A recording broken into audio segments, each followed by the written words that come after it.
My dear Kibo family members, how are you? Fine. నేనైతే fine, బాగున్నాను. మీరు కూడా బాగోవాలని నేను ఎప్పుడు కోరుకుంటాను.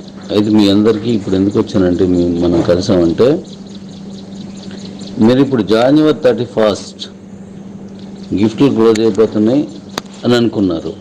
యాక్చువల్గా అది నిజం. కానీ నేను ఎప్పుడు మిమ్మల్ని డాడీస్ అని పిలుస్తాను.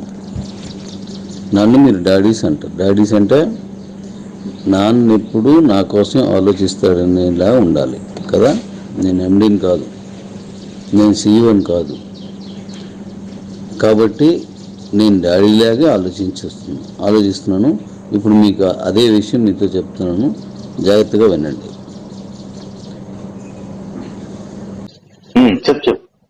January 31st నుంచి గిఫ్ట్లు ఆగిపోతాయి. ఇదే కదా? అవును.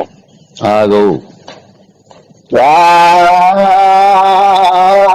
ఇక్కడ ఫోన్ వచ్చేస్తుంది నాకు. ఇప్పుడు ఓటీటీ వస్తుంది కదా, ఓటీటీలో మళ్ళీ వచ్చే రెఫరెన్స్ అన్ని దానికి కనెక్ట్ అయిపోతున్నాయి.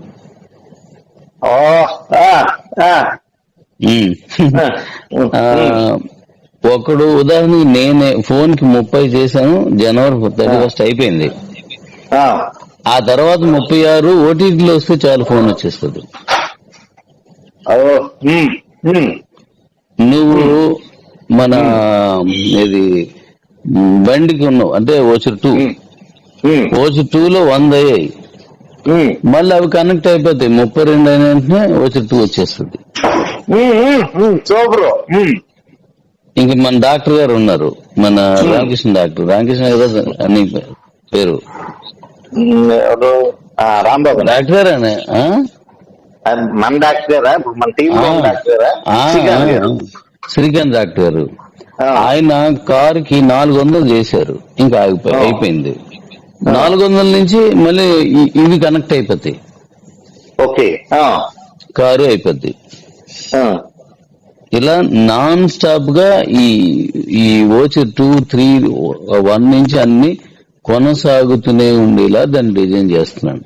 ఎప్పుడు వరకు? 100 ఏళ్ళు.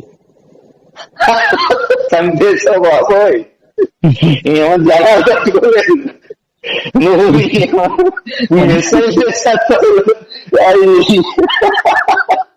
నేను వచ్చేస్తాను ఇప్పుడు. నేను ఆగలేను, వచ్చేస్తాను ఇప్పుడు. నీ కొడుకు కూడా వచ్చున్నాడు, నీ కొడుకు కూడా వచ్చున్నాడు. ఇప్పుడు నేను వచ్చేస్తాను అర్జెంట్ గా. నేను ఇంక తట్టుకోలేను, వచ్చేస్తాను. నువ్వు ఫోన్ పెట్టి నేను ఫోన్ నేను వచ్చేస్తాను. కన్నీళ్లను దాటి కష్టాల సాగు చేసి తన జీవితాన్ని సుసంపన్నం చేసుకున్న అసామాన్యుడు పుట్టెడు దుఃఖాన్ని కడుపులో దాచుకుని పేదవాళ్ల మోములో చిరునవ్వు చూసేందుకు తీవ్రంగా శ్రమిస్తున్న ఓ ప్రజాశ్రామికుడు. మోసపోయిన, చితికిపోయిన, వెనుకబడిన వారికి మెరుగైన జీవితం అందించాలని పరితపిస్తున్న కర్మయోగి అతను. 100 రూపాయలను కూడా కళ్లారా చూడని నిరుపేదలను కోట్లకు అధిపతులను చేసి సగర్వంగా నిలబెట్టాలని విశ్వ ప్రయత్నం చేస్తున్న భగీరథుడు అతను.